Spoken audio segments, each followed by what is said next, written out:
Hello students, welcome to study smart with Pandey sir. Students, आज हम class 10th का coordinate geometry chapter करेंगे। 9th class का भी मैं उसमें समझा दूंगा, क्लास 9th की कुछ बेसिक चीजें और क्लास 10th, और साथ में कंपटीशन के लिए भी आप इसकी प्रिपरेशन कर सकते हैं। कोऑर्डिनेट ज्योमेट्री को आप कंपटीशन के लिए भी प्रिपेयर कर सकते हैं, क्योंकि अगर आपको थोड़ा बेसिक चीजें आप जानते हो तो आप आराम से कर लोगे। कोऑर्डिनेट ज्योमेट्री एक इस तरह का एक प्लेन है। एक प्लेन को आपने 4 पार्ट में डिवाइड कर दिया। 4 पार्ट में जब आप डिवाइड कर देंगे तो प्लेन जब 4 पार्ट में डिवाइड होता है तो इसकी देखो एक लाइन, इसको ये वाली जो लाइन होती है इसको आप क्या बोलते हैं? हॉरिजेंटल लाइन, जो अर्थ के पैरेलल होती है। आप ध्यान से देख लो ना, अर्थ के पैरेलल जो लाइन होती है उसको हॉरिजेंटल लाइन बोलते हैं। जो अर्थ पर परपेंडिकुलर लाइन होती है उसको वर्टिकल लाइन। अर्थ पर जो परपेंडिकुलर लाइन उसको क्या बोलते हैं? Vertical line.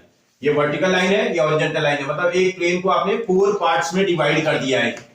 एक प्लेन को जब आप 4 पार्ट में डिवाइड कर दोगे, डिवाइड करने के बाद ये जब जो 4 पार्ट है, जो ये लाइनें आपने डाली है, इस वाली लाइन को जो अर्थ के पैरेलल होती है इसको आप हॉरिजॉन्टल एक्सिस बोलते हैं। उसको हमारे यहाँ एक्स एक्सिस से मार्क करते हैं। अभी हम 2 डायमेंशन की ज्योमेट्री पढ़ रहे हैं। जब आप क्लास 11 में जाएंगे तो 3 डायमेंशन की ज्योमेट्री पढ़ने लगेंगे। एक जेड एक्सिस भी होने लगती है उसमें। जैसे हमारे वॉल का जो कॉर्नर होता है, आप अगर उसको ध्यान दें तो उसमें सब सारी एक्सेस होती हैं। एक्स एक्सेस भी होती है, वाई एक्सेस भी और जेड एक्सेस भी। अभी हमारे सिलेबस में सिर्फ 2 एक्सेस की कोऑर्डिनेट ज्योमेट्री है, एक्स एक्सेस और वाई एक्सेस। हॉरिजॉन्टल लाइन को आप एक्स एक्सेस बोलते हैं, वर्टिकल लाइन को आप वाई एक्सेस बोलते हैं। इतना बेसिक आपको समझ में आ जाएगा। ये जो 4 पार्ट्स में डिवाइड हो रहा है ना, इसको हम जो है क्वाड्रेंट बोलते हैं। क्वाड्रेंट, इसका मतलब ये वाला फर्स्ट क्वाड्रेंट है। क्वाड्रेंट समझते हो ना? इस वाले को सेकंड क्वाड्रेंट बोलते हैं। Second quadrant. ये वाला थर्ड क्वाड्रेंट होता है, थर्ड क्वाड्रेंट। और ये वाला फोर्थ क्वाड्रेंट होता है। 4 क्वाड्रेंट है हमारे उसमें। इसमें 4 क्वाड्रेंट में डिवाइड हो जाता है। भाई हर क्वाड्रेंट में दोनों एक्सेस की, एक्स एक्सेस का भी और वाई एक्सेस का भी कोऑर्डिनेट होगा। जैसे ये वाला क्वाड्रेंट है, अरे कोई भी पॉइंट आप क्वाड्रेंट में ले लो। माना आपने क्वाड्रेंट में यहां कहीं पर कोई पॉइंट ले लिया है, इस पॉइंट से आप एक्स में परपेंडिकुलर ड्रॉ करेंगे, एक्स की एक्सिस में परपेंडिकुलर ड्रॉ करेंगे। देखो एक्स की एक्सिस में जब आप परपेंडिकुलर ड्रॉ करेंगे ओरिजिन से, इसको ओरिजिन बोलते हैं। जहां ये दोनों एक्सिस इंटरसेक्ट करती है, इस वाले पॉइंट को ओरिजिन बोलते हैं। और यहां पर का जो कोऑर्डिनेट होता है वो हमेशा 0,0 होता है। तो इसका मतलब अभी मैं समझाने जा रहा हूं कोऑर्डिनेट को कैसे करते हैं। ये ओरिजिन आ गया, ओरिजिन के से आप डिस्टेंस देखेंगे राइट हैंड साइड की तरफ, ये 4 पॉइंट तक जा रहा है। इसका ये 4 इसका कोऑर्डिनेट है, एक्स एक्सिस वाला, कॉमा लगा देंगे। इसी पॉइंट से आप y में भी परपेंडिकुलर ड्रॉ करेंगे।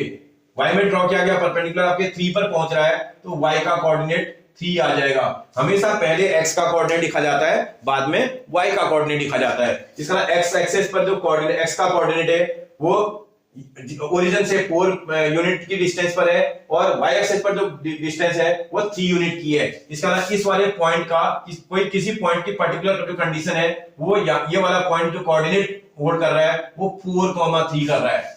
4,3। इसका मतलब x एक्सिस से इस वाले की जो डिस्टेंस है ये जो है 4 डिस्टेंस पर है x की लाइन पर, और ऐसे ही y की लाइन में ये 3 डिस्टेंस पर है।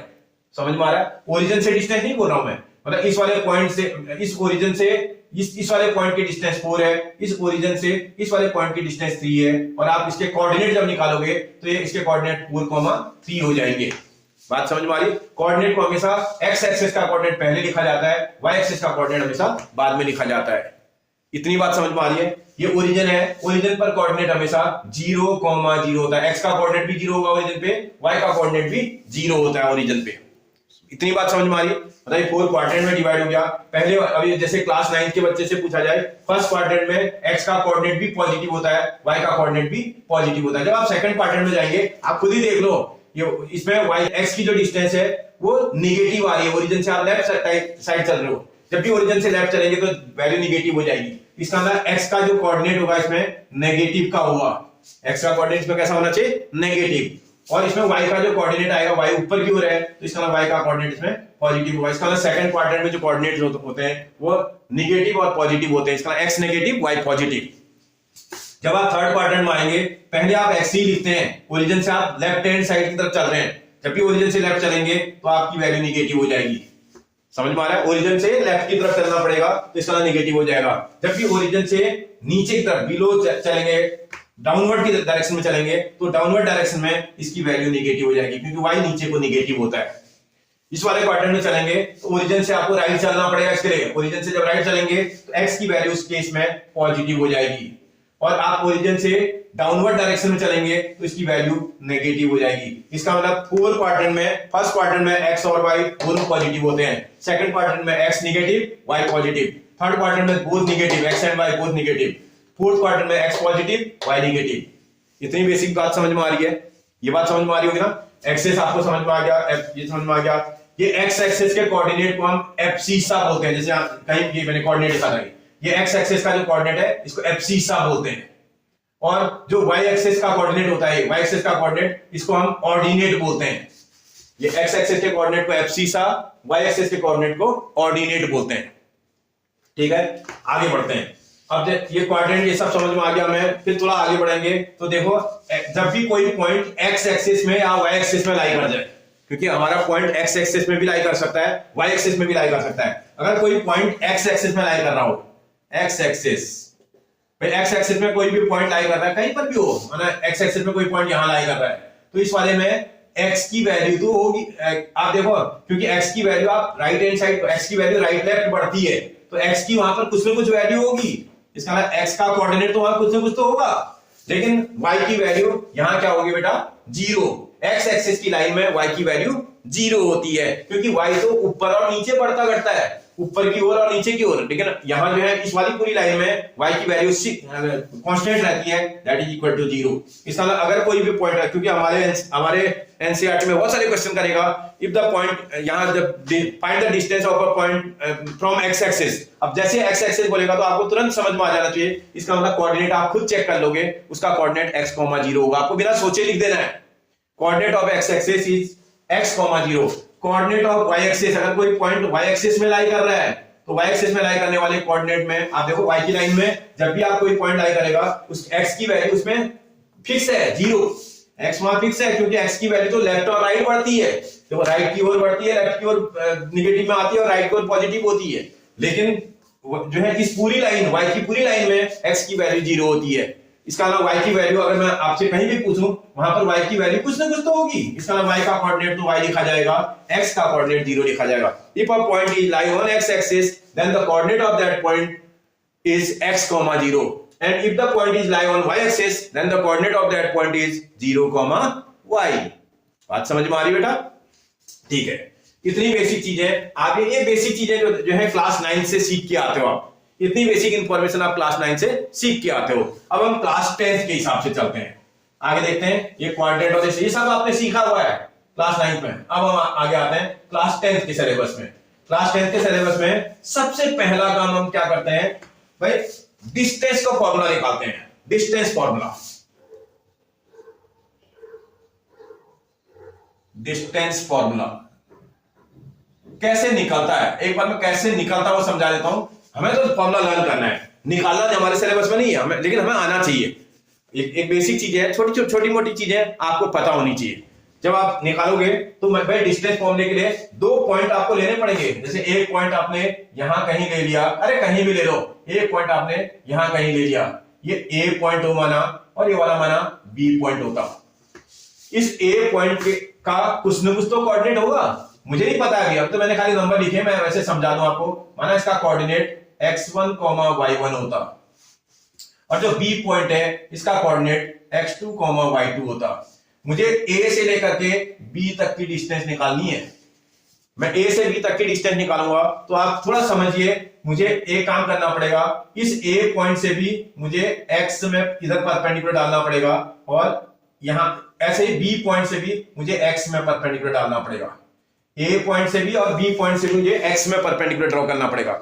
ऐसे ही ए पॉइंट से मुझे वाई में भी तो परपेंडिकुलर डालना पड़ेगा, ए से वाई में भी मैं परपेंडिकुलर डालूंगा ये, और इसको थोड़ा आगे प्रोड्यूस कर दूंगा। जब इतना कर लूंगा तो थोड़ा देखता हूं, एक मिनट देखता हूं वो क्या रहा है यहाँ। अब यहाँ एक मिनट के लिए समझते हैं डिस्टेंस का, कुछ भी नाम लिख दो, अरे कुछ भी नेम लिख देना। माना एक मिनट के लिए इसको सी पॉइंट बोल दें, इसको डी पॉइंट बोल देते हैं, अपने समझने हटा दे रहा हूं थोड़ा नंबर डी, इसको ई पॉइंट बोल देते हैं, थोड़ा अपने समझने के लिए एक मिनट करते हैं। जब ये पॉइंट आपके पास आ जाएंगे तो भैया ये लाइन हॉरिजॉन्टल लाइन है, ये वर्टिकल लाइन है। हॉरिजॉन्टल लाइन और वर्टिकल लाइन जिस भी पॉइंट पे इंटरसेक्ट करती है वो 90 डिग्री का एंगल बनाती है। जिस पॉइंट पर भी इंटरसेक्ट करेगी 90 डिग्री की का एंगल बनाएगी। ये ओरिजिन था, इसको ओ से रिप्रेजेंट कर देते हैं।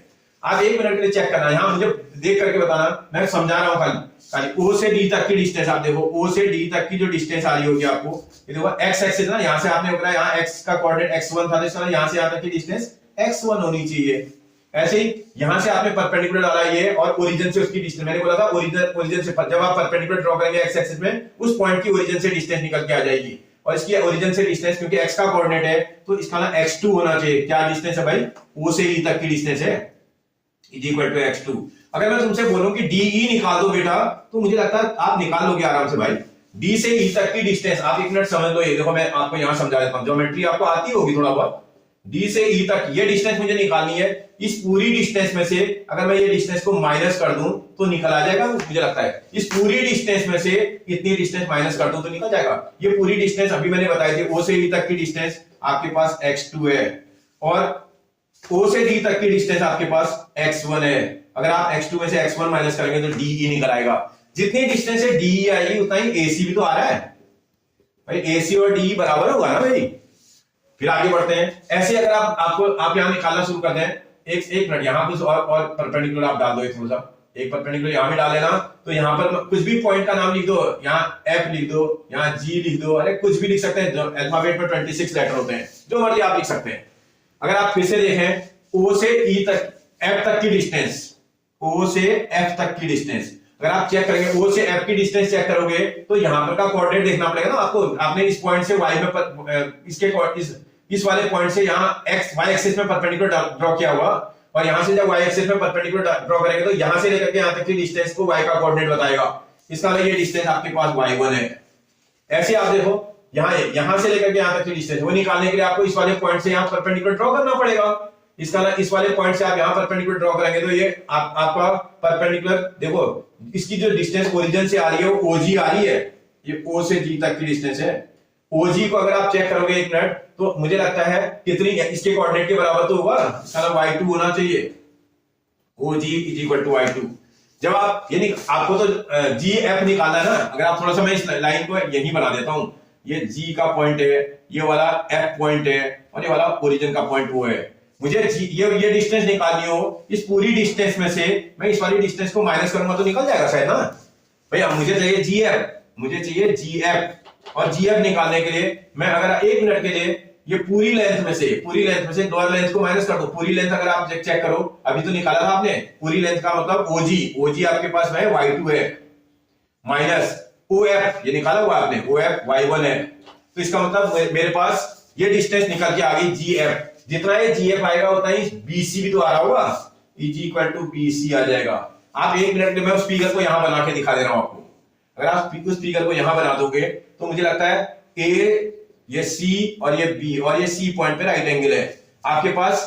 अगर आप चेक करें AC कितना है भैया, A से C तक की डिस्टेंस x2 माइनस x1 नजर आ रहा है।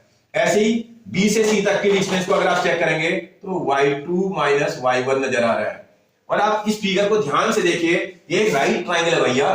किसी भी राइट ट्राइंगल में आप पाइथागोरस थ्योरम को अप्लाई कर सकते हैं। किसी भी राइट ट्राइंगल की हाइपोटेनस की साइड का स्क्वायर, जो कि AB दिखाई दे रहा है इस फिगर में, AB square is equal to perpendicular base square plus perpendicular square, AC square plus BC square. आप ध्यान से देखना, this side square plus this side square होना चाहिए। अब आप इसको सॉल्व करोगे तो AC की प्लेस पर AC की वैल्यू देखो जरा, AC की वैल्यू x2 माइनस x1 का होल स्क्वायर नजर आ रहा है, प्लस BC की प्लेस पर जो वैल्यू है y2 माइनस y1 नजर आ रहा है, y2 माइनस y1, और BC का स्क्वायर आएगा तो इसका स्क्वायर आ जाएगा, that is equal to AB square. आपको पता होगा किसी भी नंबर से अगर स्क्वायर का साइन रिमूव करना होता है तो हम क्या करते हैं बेटा, स्क्वायर रूट ले लेते हैं बोथ साइड। अगर बोथ साइड स्क्वायर रूट लेंगे तो यहां से स्क्वायर साइन गायब हो जाएगा, AB स्क्वायर का एक स्क्वायर साइन रिमूव हो जाएगा। और यहां तो ये प्लस में है, प्लस में स्क्वायर गायब नहीं होता है, इसलिए आएगा x2 माइनस x1 का whole square plus y2 minus y1 का होल स्क्वायर और स्क्वायर रूट का साइन। आपको मेरी बात समझ में आ रही है? इसका डिस्टेंस फॉर्मूला जब भी आप लगाएंगे, अगर हमारे पास A और B के कोऑर्डिनेट, मैं इसको समझा देता हूं आपको यहां। अगर हमारे A पॉइंट का कोऑर्डिनेट, अब मैं यहां एक मिनट इनको कर देता हूं, A पॉइंट कोऑर्डिनेट अगर आपके पास, इसको यहां पे बना भी देता हूं। ये देखो एक पॉइंट ए पॉइंट है जिसका कोऑर्डिनेट x1, y1 है, एक बी पॉइंट है जिसका कोऑर्डिनेट x2, y2 है। जब भी आपसे डिस्टेंस निकालने की बात करेगा तो डिस्टेंस के लिए आप डिस्टेंस ए बी खाली ए बी भी लिखोगे तो डिस्टेंस ही होती है, ए से बी तक की डिस्टेंस। ए बी डिस्टेंस निकालेगा, हम फॉर्मूला समझ में आ गया। मैं कुछ नहीं करना बेटा, समझ लो कि एक्स के कोऑर्डिनेट पे अपनी फिंगर रख दो, एक्स के कोऑर्डिनेट पर फिंगर रख दो, एक्स के कोऑर्डिनेटों को माइनस कर दो, उसके ऊपर होल स्क्वायर का साइन लगा दो।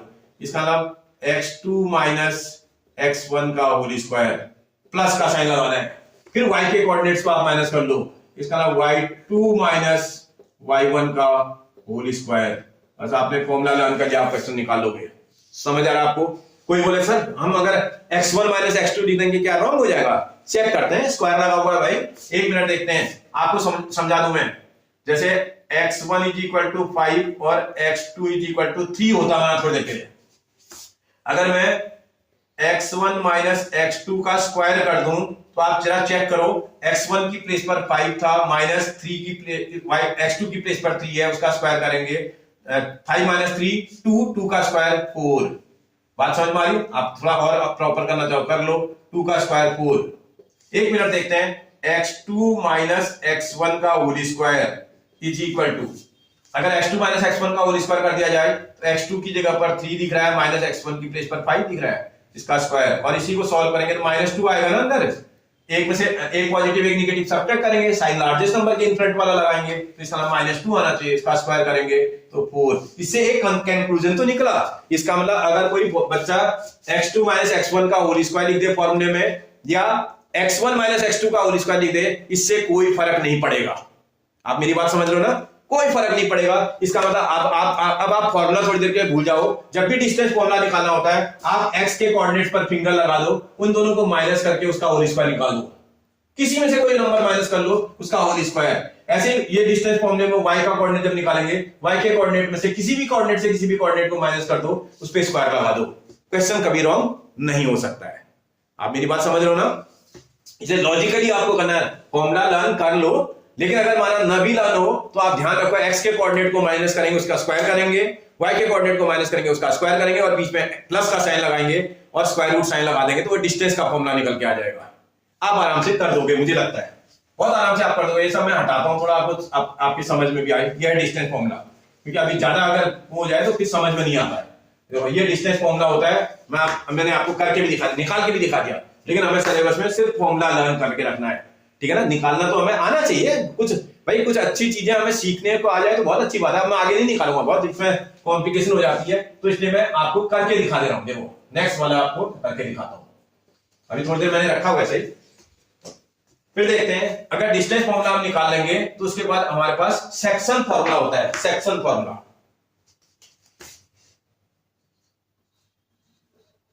सेक्शन फॉर्मूला ये क्या होता है भाई? एक मिनट समझते हैं पहले सेक्शन का फॉर्मूला क्या है। सेक्शन फॉर्मूले में जैसे जो आपके पास ये दिया हुआ था, इसको मैं फिर दोबारा बना लेता हूं, एक बार यही बना देता हूं, सीधा बना देता हूं। ये देखो एक पॉइंट ए था जिसका कोऑर्डिनेट x1, y1 है, एक दूसरा कोऑर्डिनेट था b, पॉइंट था b जिसका कोऑर्डिनेट था x2, y2। दो पॉइंट है x1, y1, x2, y2। इनके बीच में एक पॉइंट माना यहां कहीं कुछ होता, कुछ भी बोल दो, माना कोई बोले p होता, और इसका कोऑर्डिनेट माना थोड़ी देर के लिए कैपिटल लेटर का x और कैपिटल लेटर का y होता। Let there a point in between a and b। मैंने सेंटर नहीं बोला बेटा आपसे, इन बिटवीन बोला है, बीच में कहीं भी रख सकते हैं आप। और माना इस तरफ का रेशियो थोड़ी देर के लिए m होता और इस तरफ का रेशियो n होता। कोई नियम नहीं है कि ये वाला m और ये वाला n, ये n या m भी हो सकता है, बस आपको ध्यान रखना है थोड़ा। जब आप उनको बनाएंगे तो बनाते समय एक चीज का ध्यान रखेंगे, सेक्शन फॉर्मूला जो निकालते हैं हमेशा जब भी सेक्शन फॉर्मूला निकलेगा, जो बीच में लिखा है ना इसका कोऑर्डिनेट निकलेगा। ये इसका मतलब आप x को निकालेंगे। जब सेक्शन फॉर्मूले में x निकालोगे तो निकलेगा कैसे भाई, ये भी तो समझे। बहुत आसान है। आपको देखो जो P पॉइंट है ना वो मिडिल, इनके इन दोनों के बीच में इन बिटवीन है। इन बिटवीन वाला जो P पॉइंट है उसके लेफ्ट और राइट आपके पास कोऑर्डिनेट है। आपको कुछ नहीं करना है, लेफ्ट साइड का ये रेशियो होता है, m और n रेशियो में डिवाइड कर रहा है। If a b divide this P point px, y divide this ab line into m ratio n। माना इसका P पॉइंट इस लाइन सेगमेंट को m/n में डिवाइड कर रहा होता, तो भैया ये लेफ्ट हैंड साइड का रेशियो राइट हैंड साइड का कोऑर्डिनेट को मल्टीप्लाई करेगा और राइट हैंड साइड का रेशियो लेफ्ट हैंड के कोऑर्डिनेट को मल्टीप्लाई कर देगा।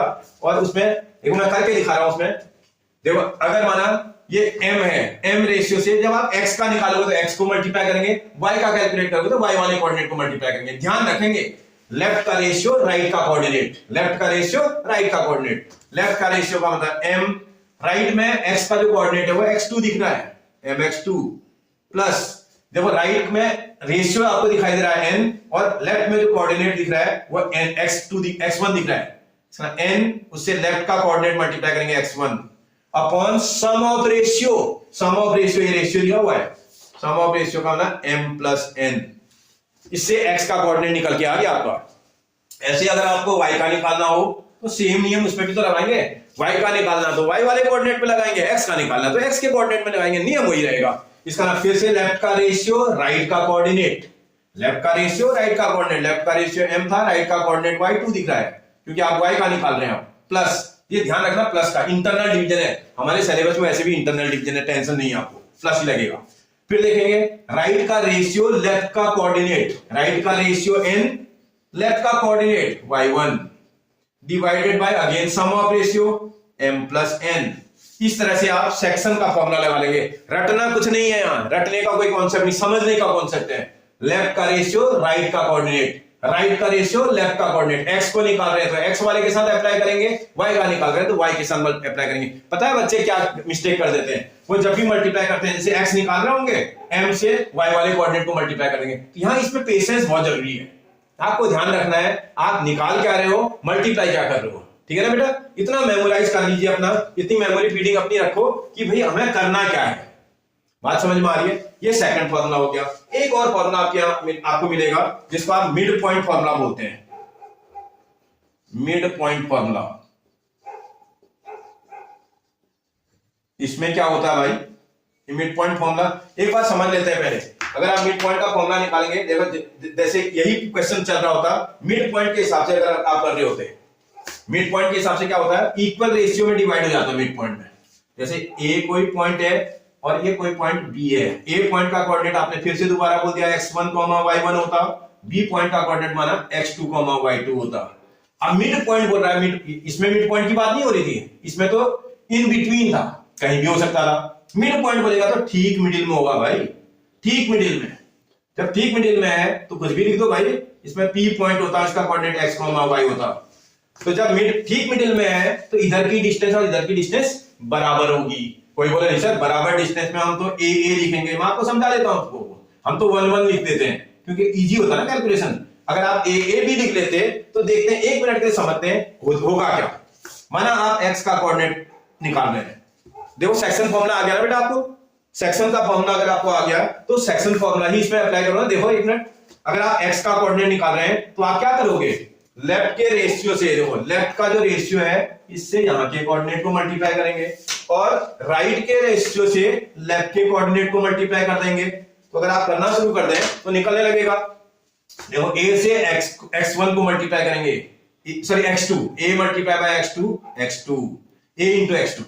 ऐसे a से x1 को मल्टीप्लाई करेंगे, a multiply by x1 ax1 divided by sum of ratio, sum of ratio का मतलब इन रेशियो को क्या कर दोगे, ऐड कर दोगे। इसी को देखें ऊपर न्यूमरेटर में, देखो क्या a कॉमन आ रहा है बेटा, यहां भी a है, यहां भी a कॉमन आ जाएगा। अगर a कॉमन निकालोगे तो यहां क्या बचेगा, x2 प्लस यहां क्या बचेगा, x1 divided by a plus a 2a। भैया मैंगो प्लस मैंगो 2 मैंगो होता है तो a प्लस a 2a होना चाहिए ना। और अब आप देखो इस वाले a से वाला a कैंसिल हो जाएगा, मल्टीप्लिकेशन फॉर्म में है। जब आप सॉल्व करेंगे तो x2 प्लस x1 अपॉन 2 आ रहा है। इसका मतलब भैया x2 प्लस x1 अपॉन 2 बोल दो या x1 प्लस x2 अपॉन 2 बोल दो, क्या फर्क पड़ता है, एडिशन में तो कोई फर्क ही नहीं पड़ता, किसी को भी आगे पीछे लिख लो। इसका मतलब इसमें जो सेक्शन फॉर्मूले के हिसाब से x का जो कोऑर्डिनेट आएगा वो आना चाहिए x1 प्लस x2 अपॉन 2। आपको मेरी बात समझ में आ रही है। ये मैंने a के हिसाब से निकाला, a से भी निकाला। नॉर्मली हम जब भी क्वेश्चन बोलते हैं मिड पॉइंट बोलेंगे तो हम दोनों तरफ 1 1 रेशियो ले लेते हैं, उसमें जल्दी बनता है ना, 1 1 में आसान हो जाएगा। 1 1 से क्या होता है, देखो इसमें इतना लंबा करने की जरूरत ही नहीं पड़ती, आप सीधा भी कर देते। 1:1 रेशियो में अगर आप 1 से मल्टीप्लाई करते हैं, देखो इस 1 से इस वाले x को मल्टीप्लाई करेंगे तो x2 ही तो आएगा। 1 multiply by any number then that number, जो भी जिस नंबर को मल्टीप्लाई कर रहे हैं, प्लस इस 1 से इस x1 को मल्टीप्लाई कर रहे हैं, x1 मल्टीप्लाई बाय 1 भी तो x1 आएगा, अपॉन सम ऑफ रेशियो, तो 1 + 1 आएगा। 1 + 1 कितना आता है? 2 आता है, जल्दी बन जाता है, इसलिए हम 1 1 लेते हैं। आप कुछ भी ले सकते हैं, सेम लेना है क्योंकि इक्वल रेशियो में डिवाइड हो रहा है भाई। इधर a लिखेंगे, इधर a लिख सकते हैं, इधर k लिखा तो इधर भी k लिखना पड़ेगा, 1 लिखा तो 1 लिखना पड़ेगा, 5 लिखना है तो 5 लिखना पड़ेगा। इक्वल रेशियो होना चाहिए, सेम नंबर होना चाहिए, और 1 1 लिखते हैं क्योंकि इजी हो जाता है। ऐसे अगर आपने x का कोऑर्डिनेट अगर निकाल दिया तो y का भी तो निकल जाएगा भाई। अगर हम x के कोऑर्डिनेट को निकाल ले रहे हैं तो y भी तो निकल जाना चाहिए। देखो y का अगर कोऑर्डिनेट निकाल रहे हैं, सेम नियम y पे भी तो लगेगा। इस y के कोऑर्डिनेट के साथ y के कोऑर्डिनेट को ऐड कर दोगे, इसका मतलब y1 + y2 डिवाइडेड बाय 2। इसका ना सेक्शन का मिड पॉइंट का जब फॉर्मूला निकालते हैं तो बहुत आसान होता है। x और x पर फिंगर लगा लो ना, x और x के कोऑर्डिनेट को प्लस करेंगे, उसको 2 से डिवाइड कर देंगे, y और y के कोऑर्डिनेट को प्लस करेंगे, उसको 2 से डिवाइड कर देंगे, उससे मिड पॉइंट का फॉर्मूला निकल के आ जाएगा। इतनी बात समझ में आई आपको? ये बात क्लियर हुई? ठीक है, फॉर्मूले हम लर्न कर लेंगे क्योंकि इतने ही फॉर्मूले हमारे सिलेबस में लग रहे हैं। मिड पॉइंट भाई, डिस्टेंस का फॉर्मूला लगेगा, सेक्शन का फॉर्मूला लगेगा और मिड पॉइंट का फॉर्मूला लगेगा। अब हम कुछ कंडीशनों को समझते हैं। भाई ये सब चीजें तो हमें समझ में आ गई, अब हमारे सिलेबस में कुछ क्वेश्चंस आएंगे जिनको हमें समझना होगा कि भाई इस टाइप के क्वेश्चन आएंगे तो क्या करेंगे, क्योंकि हम बेसिक में समझ लेते हैं, फिर हम एक्सरसाइज करेंगे तो उसमें तो फटाफट कर ही लेंगे। देखते हैं बेटा, अगर एग्जामिनर बोल दे 3 पॉइंट है, माना एक पॉइंट ए है, एक पॉइंट बी है और एक पॉइंट कहीं सी है, बोलेगा आर दीज 3 पॉइंट्स कोलिनियर। हमारे यहाँ यही बोलेगा कोऑर्डिनेट ज्योमेट्री में, are these 3 points are collinear. तो भैया मुझे करना क्या पड़ेगा भाई? अगर ये 3 पॉइंट है, कोलिनियर है यानी ये एक लाइन में है कि नहीं है, ये देख, मैं तो ऐसे ही रफली बनाया है, वो एग्जामिनर वहां पॉइंट थोड़ी बना के देगा। 3 पॉइंट के कोऑर्डिनेट आपको दे देगा और वो बोलेगा जैसे एक पॉइंट ए है जिसका कोऑर्डिनेट x1, y1 है, एक पॉइंट बी है जिसका कोऑर्डिनेट x2, y2 है, एक कोऑर्डिनेट सी है जिसका कोऑर्डिनेट x3, y3 है। ये 3 पॉइंट आपको बोलेगा क्या ये 3 पॉइंट्स कोलिनियर हैं? तो भैया मुझे करना क्या पड़ेगा? मुझे डिस्टेंस फॉर्मूला अप्लाई करके इनकी डिस्टेंस कैलकुलेट करनी पड़ेगी। जैसे मैं सबसे पहले ए बी निकाल लूंगा, उसके बाद बी सी निकाल लूंगा, उसके बाद सी ए निकाल लूंगा। आप मेरी बात समझ रहे हो? ए से बी तक की डिस्टेंस निकालेंगे, मतलब ये वाली डिस्टेंस निकालेंगे, फिर अगली बार ये वाली डिस्टेंस निकालेंगे और उसके बाद ये वाली डिस्टेंस भी निकालेंगे। आप डिस्टेंस फॉर्मूला अप्लाई करके डिस्टेंस कैलकुलेट कर लोगे। अब डिस्टेंस फॉर्मूला समझ में आ गया ना तुम्हें? मतलब ए बी डिस्टेंस भी कैलकुलेट करेंगे, बी सी भी करेंगे और ए सी भी करेंगे। जब भी इसमें 2 शॉर्टर डिस्टेंसेस का सम, मतलब कहने का मतलब सम ऑफ 2 शॉर्टर डिस्टेंसेस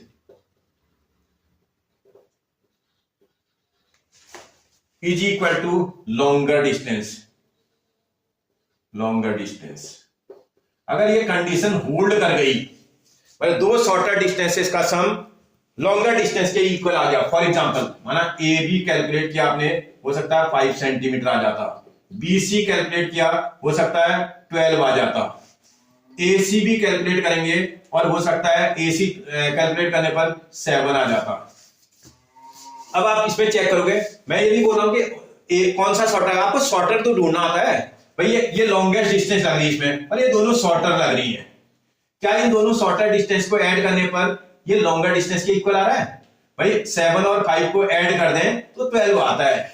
इसका मतलब 2 शॉर्टर डिस्टेंसेस का सम लॉन्गेस्ट डिस्टेंस के इक्वल आ रहा है। जब भी 2 शॉर्टर डिस्टेंस का सम लॉन्गर डिस्टेंस के इक्वल आएगा, पॉइंट्स कोलिनियर होंगे। इसका मतलब ये पूछा था क्या ये पॉइंट कोलिनियर होंगे? हाँ, ए बी सी अगर इस कंडीशन को होल्ड करेंगे तो कोलिनियर होंगे, अगर ये वाली कंडीशन होल्ड नहीं होगी तो कोलिनियर नहीं होंगे। बात समझ में आ रही है आपको?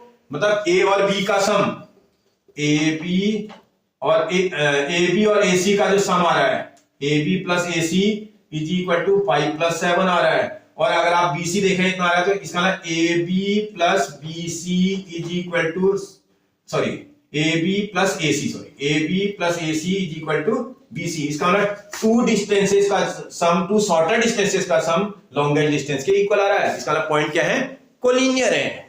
इसका मतलब अगर ये इस वाली कंडीशन में तो कोलिनियर हो जाते। अगर यही क्वेश्चन यहां दे देता 14 सेंटीमीटर, तो भैया अब आप चेक करो, ये सॉल्व करने पर 12 आ रहा है और वो 14 आ रहा है, तो इसका मतलब ये नॉट इक्वल टू है। दो शॉर्टर डिस्टेंस का सम लॉन्गेस्ट डिस्टेंस के इक्वल नहीं आ रहा है, नहीं आ रहा तो पॉइंट कोलिनियर नहीं होंगे। आप मेरी बात समझ गए ना? मतलब कोलिनियर की कंडीशन के लिए मुझे टू शॉर्टर डिस्टेंसेस का सम को लॉन्गर डिस्टेंस के इक्वल दिखाना पड़ेगा। इसका मुझे डिस्टेंस फॉर्मूला 3 टाइम्स अप्लाई करना पड़ेगा। आप मेरी बात समझ गए ना? ये क्वेश्चन में पूछेगा, मैं उसमें बार बार इतना डिटेल नहीं करूंगा, आपको मैंने पूरी डिटेल में उसके बेसिक में समझा दिया। उसके बाद अगली बात हो सकता है एग्जामिनर आपसे बोले prove that these are the vertices of a rectangle या स्क्वायर, कुछ भी बोले भैया। अगर एक रेक्टेंगल की बात करता है, रेक्टेंगल कुछ इस तरह का फिगर होता है, ये इसमें ए होता है, बी होता है, सी होता है, डी होता है। अगर माना फॉर रेक्टेंगल, अगर रेक्टेंगल की बात करने लगे मुझसे, फॉर रेक्टेंगल, भाई कोई भी फिगर रेक्टेंगल कब हो जाएगा? किसी भी फिगर के रेक्टेंगल होने के लिए क्या कंडीशंस होनी चाहिए? भाई रेक्टेंगल का कब होगा फिगर? जब भी किसी फिगर के अपोजिट साइड्स इक्वल होंगे। इसका ना A B side is equal to B C के इक्वल होना चाहिए। देखते रहिएगा, मतलब ये वाला साइड इस साइड के इक्वल होना चाहिए। नंबर दूसरा, A D side is equal to B C, sorry बेटा, ये गड़बड़ हो गया। ये ए बी साइड के अपोजिट में सी डी साइड है, A B equal to C D, मतलब ये वाली साइड इस साइड के अपोजिट इक्वल होना चाहिए। ये वाला साइड इस वाली साइड के अपोजिट है ना, इसका ना A D is equal to B C आना चाहिए। इतने से रेक्टेंगल नहीं हो जाएगा, क्योंकि रेक्टेंगल की बात कर रहा है। रेक्टेंगल के लिए बोथ द डायगोनल भी कैलकुलेट करने पड़ेंगे, ये भी आपको कैलकुलेट करना है। डायगोनल ये वाला भी निकालना है और ये वाला भी निकालना है। इसका भाई ये दो पॉइंट है ना, पॉइंट के बीच की डिस्टेंस ही तो निकालनी है। इसका ए सी इज इक्वल टू ये पॉइंट बी डी के इक्वल आ जाए। अगर ये सारी कंडीशनें होल्ड कर जाएगा, मतलब कभी भी बोलेगा prove that these are the vertices of rectangle, तो रेक्टेंगल बोलते समय आपको ये कैलकुलेट करना है। इसका मतलब 6 डिस्टेंसेज निकालनी है, और इन 6 डिस्टेंसेज में ये वाली साइड इस साइड के इक्वल के अपोजिट साइड है, ये वाली साइड इस साइड के अपोजिट इक्वल होनी चाहिए, और बोथ द डायगोनल्स इक्वल होने चाहिए। अगर ये सारी कंडीशनें होल्ड कर जाएगा तो फिगर रेक्टेंगल हो जाएगा। आप समझ रहे हो ना मेरी बात? ये सारी कंडीशनें होल्ड करने पर ये फिगर रेक्टेंगल हो जाएगा। अगर एक एग्जाम्पल मुझसे बोले रोम्बस, अगर मुझसे रोम्बस बोले और रोम्बस, रेक्टेंगल, रोम्बस और रेक्टेंगल में क्या डिफरेंस है? रोम्बस की एक क्वालिटी होती है कि उसके अपोजिट साइड्स आपस में, रोम्बस की क्या क्वालिटी होती है? रोम्बस एक ऐसा फिगर होता है जिसकी ऑल साइड्स आपस में इक्वल होती है। ऑल साइड्स आपस में क्या होती है? इक्वल। इसका ऑल साइड इक्वल होने का मतलब, अगर किसी फिगर को रोम्बस प्रूव करना है तो इसकी all sides A B is equal to B C is equal to C D is equal to D A prove करना पड़ेगा मुझे। डायगोनल दिखाने की जरूरत नहीं है भाई, रोम्बस में डायगोनल की कोई जरूरत नहीं है, इतने से फिगर रोम्बस हो जाएगा। If all sides of any quadrilateral are equal the figure is a rhombus. आप मेरी बात समझ रहे हो ना? If all sides of any quadrilateral are equal then the figure is rhombus. इसी की जगह पर अगर माना स्क्वायर बोल दें, फॉर स्क्वायर, एग्जाम्पल है स्क्वायर बोलते मुझसे। अगर स्क्वायर बोल देगा तो भाई अगर ये फिगर स्क्वायर है या नहीं है ये पूछेगा, तो अगर स्क्वायर की बात करेगा तो मुझे A B is equal to B C is equal to C D is equal to D A, मतलब इतना तो करना ही करना पड़ेगा, ये तो करना ही करना पड़ेगा। इतना करने पर ये फिगर कोई जरूरी थोड़ी है स्क्वायर हुआ, इतने में तो ये रोम्बस होता है।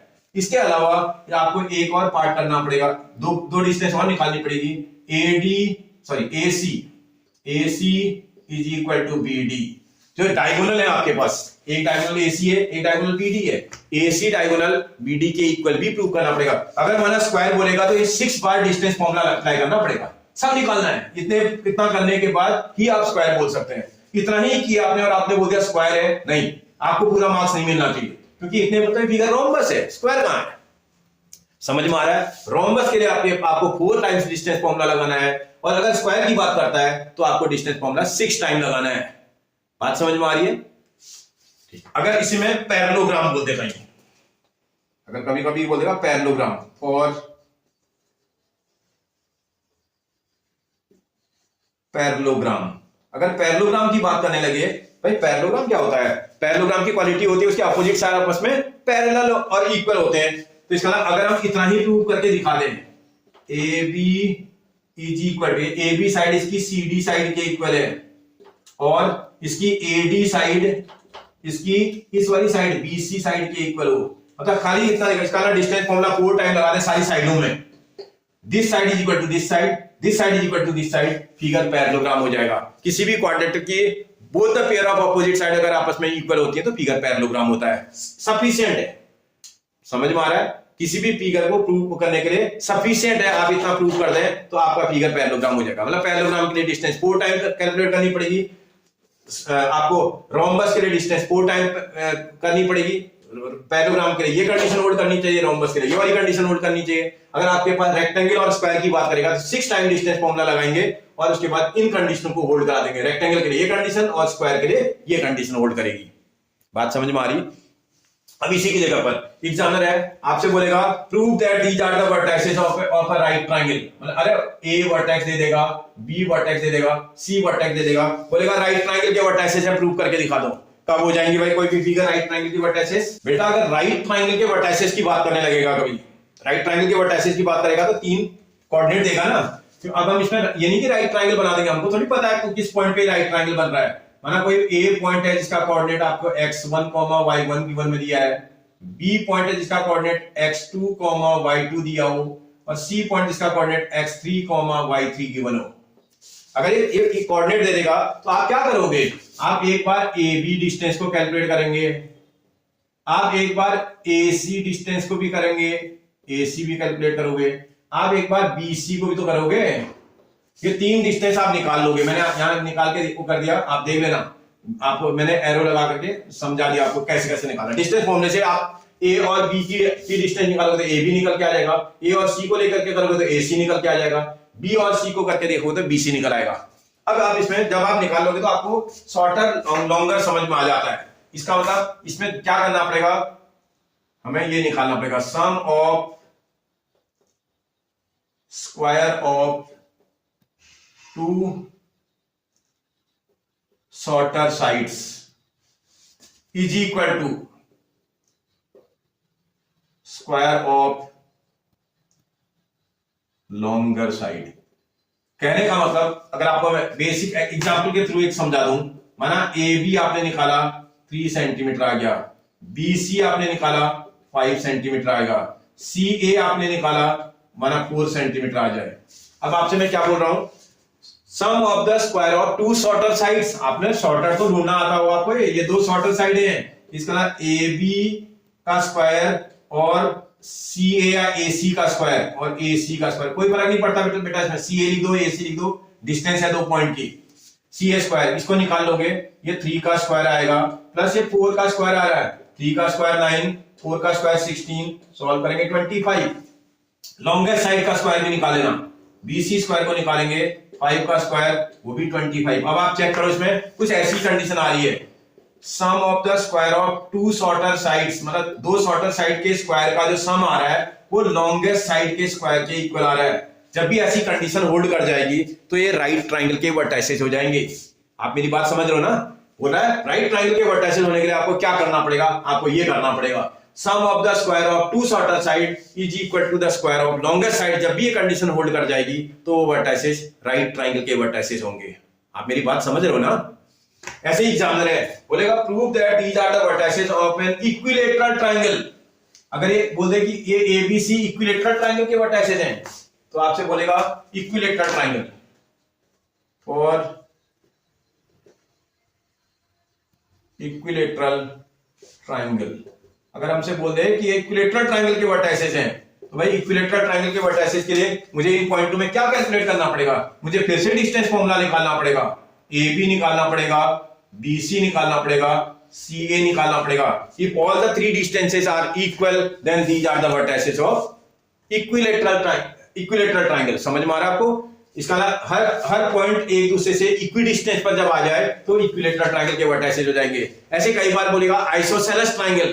भाई आप डिस्टेंस का फॉर्मूला अप्लाई करेंगे और डिस्टेंस का फॉर्मूला अप्लाई करने पर अगर 2 साइडें इक्वल आ जाएं तो आइसोसेलेस हो जाएगा। देखो फॉर आइसोसेलेस ट्रायंगल बोलेगा show that these points are vertices of an isosceles triangle। तो आइसोसेलेस ट्रायंगल के लिए आपको फिर वही काम करना है भैया। क्या काम करना पड़ेगा?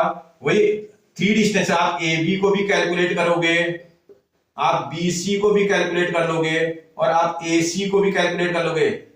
अगर आपके 2 ही निकालने पर आ जा रहा है तो तीसरा आप करके देखने की जरूरत है, क्योंकि आइसोसेलेस पूछ रहा था ना आपसे, तो 2 इक्वल आ गई तो इसका आइसोसेलेस है। If 2 sides are equal then those are the vertices of an isosceles triangle. कहने का मतलब if any two sides are equal, अगर उसकी कोई भी 2 साइड इक्वल आ जाए, अगर मतलब फर्स्ट 2 कैलकुलेट किया आपने और इन्हीं में आ गया तो थर्ड का कैलकुलेट करने की जरूरत नहीं, आपसे सिर्फ आइसोसेलेस पूछ रहा है। हाँ, अगर कभी बोलेगा show that these are the vertices of an isosceles right triangle, अब आपसे 2 क्वेश्चन पूछने लगा, आइसोसेलेस भी पूछ रहा है और राइट ट्रायंगल भी पूछ रहा है। ये 2 के किन्हीं 2 साइड्स के इक्वल होने पर आइसोसेलेस बन जाएगा। राइट ट्रायंगल के लिए आपको वही कंडीशन होल्ड करनी पड़ेगी, 2 शॉर्टर साइड के स्क्वायर का सम लॉन्गेस्ट साइड के इक्वल दिखाना पड़ेगा। अगर 2 शॉर्टर साइड का सम लॉन्गेस्ट साइड के इक्वल आ जाए तो ट्रायंगल आइसोसेलेस भी होगा और राइट ट्रायंगल भी होगा। आप मेरी बात समझ रहे हो ना? तो मुझे लगता है आप बेसिक इंफॉर्मेशन जब सीख जाओगे तो एक्सरसाइज को करने में आपको ज्यादा दिक्कत नहीं आएगी। ठीक है, कोई दिक्कत आपको बेटा? मुझे लगता है आप एक बार अच्छे से रीड कर लीजिएगा और उसके बाद हम एक्सरसाइज में करेंगे, आपको बहुत मजा आएगा, क्योंकि कोऑर्डिनेट ज्योमेट्री एक बहुत आसान सा टॉपिक है। अगर आप उसको थोड़ा केयरफुली करेंगे तो डेफिनेटली आप अच्छा कर लेंगे। अगर आपको मेरा वीडियो पसंद आ रहा हो बेटा तो उसको लाइक कर दीजिए, शेयर कर दीजिए, अपने फ्रेंड्स के को बताइए और इसके साथ साथ मुझे सब्सक्राइब भी कर लीजिएगा ताकि हर अगली वीडियो आपके पास तुरंत पहुंचे। ठीक है बेटा? थैंक यू बेटा।